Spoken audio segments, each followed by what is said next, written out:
ایمان والو صلو علیہ وسلموا تسلیما، تم بھی اپنے نبی پر درود بھی پڑھو اور کثرت کے ساتھ سلام بھی پڑھو۔ تو حضرات اسی وقت مفسر شہید حکیم الامت حضرت مفتی احمد رحمان علیہ الرحمن اس آیت مبارکہ کے تحت آپ فرماتے ہیں کہ نبی کریم صلی اللہ رب العزت نے قرآن مجید میں بے شمار احکامات نازل فرمائے۔ جتنے بھی احکامات اللہ رب العزت نے قرآن مجید میں نازل فرمائے، کہیں پر اللہ نے ایسا نہیں فرمایا کہ میں بھی کرتا ہوں، میرے فرشتے بھی کرتے ہیں، لہٰذا تم بھی کرو۔ رب نے فرمایا اقیموا الصلاۃ، نماز ادا کرو، لیکن رب نے یہ نہیں فرمایا کہ میں بھی نماز پڑھتا ہوں، میرے فرشتے بھی پڑھتے ہیں، لہٰذا تم بھی پڑھو۔ رب نے فرمایا واقیموا الزکاۃ، زکات ادا کرو، رب نے یہ نہیں فرمایا کہ میں زکات ادا کرتا ہوں، میرے فرشتے بھی کرتے ہیں، ایمان والو تم بھی کرو۔ رب نے فرمایا صوموا، روزہ رکھو، لیکن یہ نہیں فرمایا میں روزہ رکھتا ہوں، میرے پاس فرشتے روزہ رکھتے ہیں، لہٰذا ہے ایمان والو تم بھی روزہ رکھو۔ لیکن جب باری آئی درود پاک کی، جب باری آئی اپنے محبوب پر، ان کی عظمت پر، ان کی شان کو بلند کرنے کی، تو پھر رب تعالیٰ نے ارشاد فرمایا ان اللہ وملائکتہ یصلون علی النبی، کہ بے شک نبی پر اللہ بھی درود بھیجتا ہے، اس کے پاس فرشتے بھی درود بھیجتے ہیں۔ یا ایھا الذین آمنوا صلوا علیہ وسلموا تسلیما، اے ایمان والو تم بھی نبی پر درود بھیجو اور کثرت کے ساتھ سلام پڑھتے رہو۔ یہ نبی کریم صلی اللہ علیہ وسلم کی شان ہے۔ جب کوئی بادشاہ کسی کام کا حکم دیتا ہے، جب کوئی اہم کام ہوتا ہے، جب کوئی بہت ضروری کام ہوتا ہے، تو بادشاہ کہتا ہے کہ میں بھی یہ کام کرتا ہوں، اور میری سلطنت کے جو وزیر ہیں، جو بشیر ہیں، جو میرے خاص لوگ ہیں، وہ بھی یہ کام کرتے ہیں، پھر وہ اپنی رعایا سے کہتا ہے کہ تم بھی ایسا کام کرو۔ تو گویا تمام جہان کا جو مالک ہے، جو بادشاہ ہے، وہ ہمیں یہ بتا رہا ہے کہ درود پاک کی بڑا اہم وظیفہ ہے، اس کو ہلکا مت جاننا، یہ بڑا اہم وظیفہ ہے، کیونکہ اس وظیفے کو میں خود بھی پڑھتا ہوں، میرے پاک فرشتے بھی پڑھتے ہیں، میری سلطنت کے جو وزیر ہے، جو بشیر ہے، جو میرے اشاروں پہ چلتے ہیں، جو میرے احکامات کو نافذ کرتے ہیں، وہ فرشتے بھی نبی علیہ السلام پر درود پڑھتے ہیں۔ پھر حکم دیا گیا ایمان والو تم بھی نبی علیہ السلام پر درود پڑھو اور کثرت کے ساتھ سلام پڑھتے رہو۔ اور پھر ایک بات اور یاد رکھیں، اللہ رب العزت نے یہاں پہ ایک اور بات ارشاد فرمائی، کیا ایمان والو کہیں تم یہ مت سوچنا کہ میں اپنے محبوب پر درود اس لیے پڑھا رہا ہوں کہ میرے محبوب کی شان بلند ہوگی۔ کہا ہے اس نے ہی میرا محبوب تمہارے درود کے محتاج نہیں ہے، بلکہ میں تو اس لیے تمہیں کہہ رہا ہوں کہ تم درود پڑھو تاکہ تمہارے جو ہے، تمہاری جو قسمت ہے وہ چمک اٹھے۔ محبوب کی جو ہم نے شان اس وقت بیان کی تھی جب تم بھی نہیں تھے، جب نہیں تھا، جب کب نہیں تھا، تب نبی علیہ السلام کو اس کا ذکر تھا، جب کوئی نہیں تھا، کائنات نہیں تھی، جب صرف رب تھا اور رب کا محبوب تھا، اس وقت بھی رب اپنے محبوب کے وسیلے پڑھا کرتا تھا۔ اس وقت بھی ایک حدیث قدسی کا مفہوم ہے کہ اللہ رب العزت ارشاد فرماتا ہے کہ میں اپنے محبوب پر اس وقت بھی درود پڑھتا تھا جب میرے اور میرے محبوب کے سوا کوئی تیسرا ہوتا نہیں، کائنات میں کوئی چیز بھی نہیں، کوئی انسان نہیں تھا، نہ فرشتے تھے، کچھ بھی نہیں تھا، نہ جن تھے، اس وقت صرف میں اور میرا محبوب تھا، میں اپنے محبوب کے بعد اس وقت بھی درود و سلام پڑھا کرتا تھا۔ تو یہ درود و سلام بڑا ہی بابرکت وظیفہ ہے۔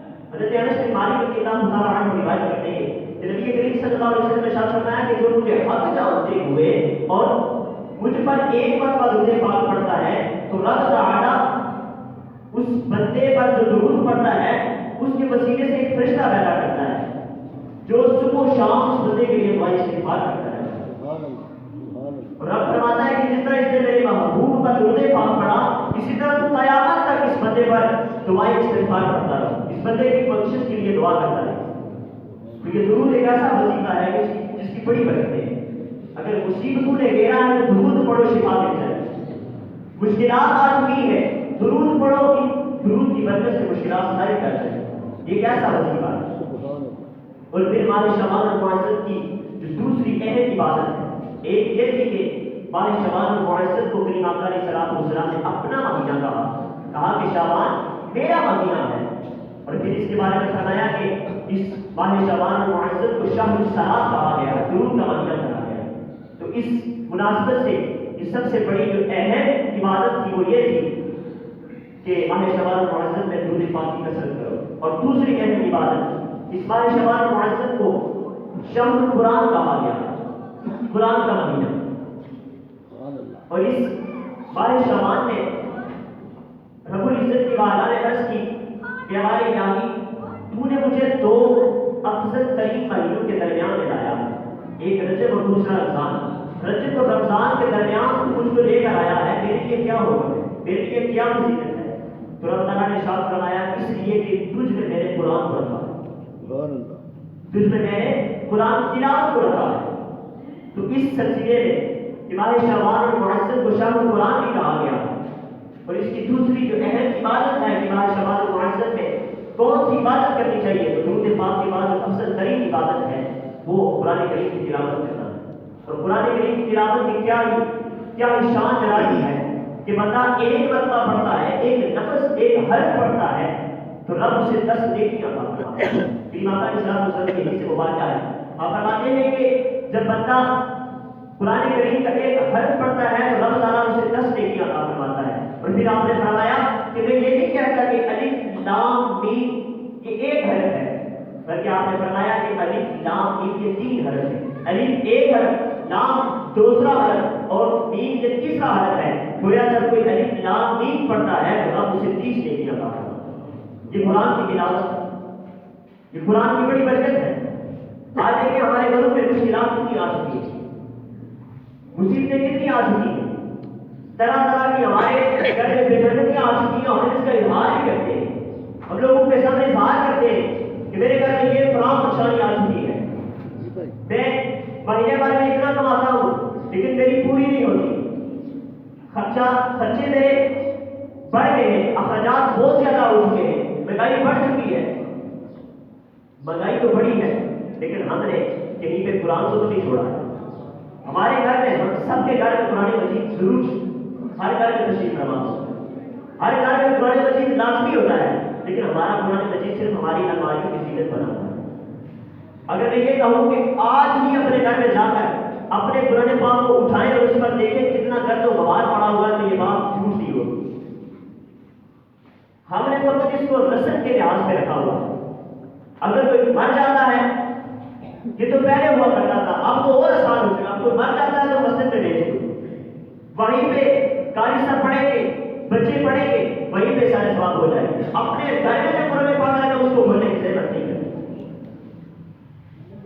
تو آج ہمارے گھر میں جو پریشانیاں ہیں، جو مصیبتیں ہیں، جو ٹینشنیں ہیں، یہ فقط ایک ہی وجہ ہے، ہم نے رب کے قرآن کو چھوڑ دیا ہے۔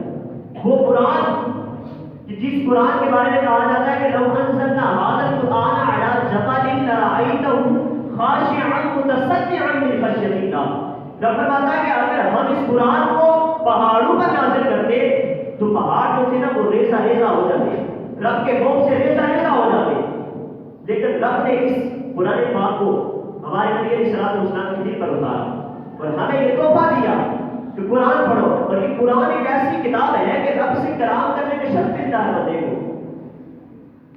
قرآن پاک میں ہے کیا؟ قرآن پاک میں رب تعالیٰ کی باتیں ہیں، رب تعالیٰ نے جو کلام کیا وہ باتیں ہیں، ہمارے لیے بڑا کچھ ہے قرآن پاک میں، لیکن ہم قرآن مجید سے معرفت کے ساتھ بہت دور ہو چکے ہیں۔ ہمارے گھر میں قرآن پاک موجود ہے، بس رسم کے لحاظ سے موجود ہے، ہم نے کبھی اسے کھول کر دیکھا نہیں۔ اب دوسرا ہمارا مقصد یہ ہوتا ہے کہ ہمیں قرآن پاک آتا نہیں، کیا ہم نے اپنے بچوں کو قرآن پاک پڑھنا سکھایا؟ اگر سکھایا تو کیا ہم نے ان کو کہا کہ روزانہ تلاوت کیا کرو؟ میری ماتا علیہ الصلوۃ والسلام کی حدیث مبارکہ ہے کہ جس گھر میں صبح کے وقت سورہ یاسین کی تلاوت ہوتی ہے شام تک فرشتے وہاں پر آتے رہتے ہیں اور رحمت کی دعائیں کرتے رہتے ہیں، وہاں رب کی رحمت کا نزول ہوتا ہے۔ کیا ہم نے کبھی صبح کے وقت سورہ یاسین کی تلاوت کی؟ اگر ہمیں نہیں آتی کیا ہم نے کوشش کی پڑھنے کی؟ کیا ہم نے اپنے بچوں کو کہا کہ وہ سورہ یاسین کی تلاوت کریں؟ اس کے لیے ہمیں سب سے پہلے نماز فجر ادا کرنی ہے۔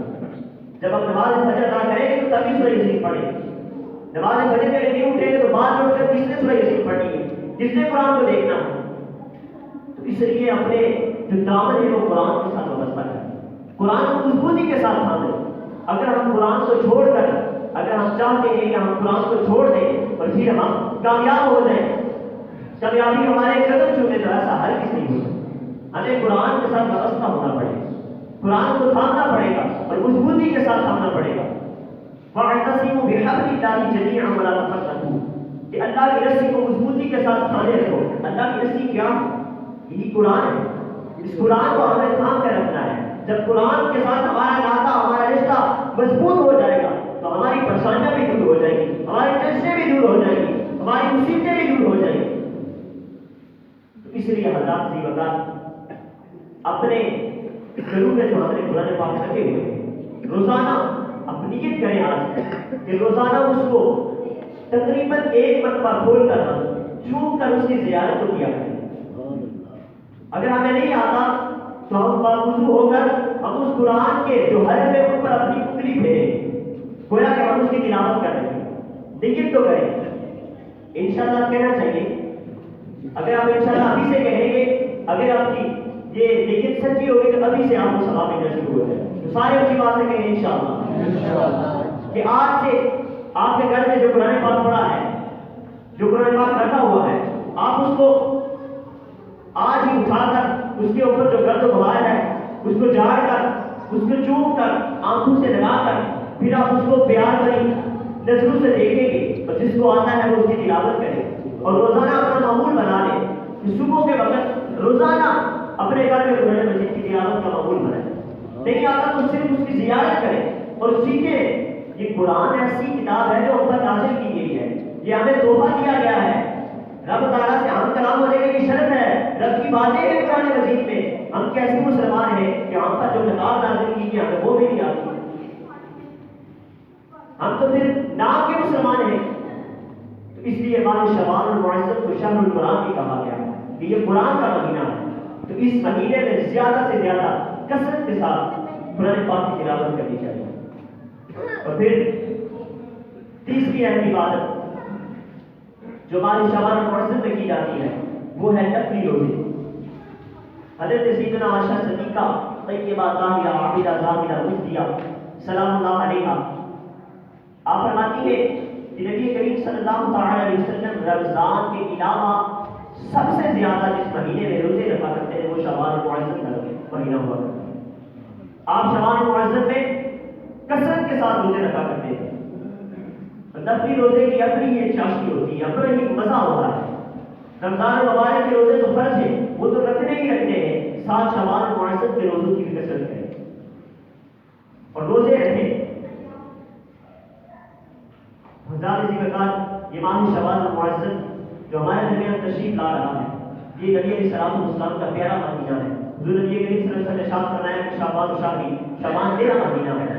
اور پھر اس کو شہر الصلاۃ بھی کہا گیا ہے, شہر القرآن بھی کہا گیا ہے کہ یہ درود کا مہینہ ہے.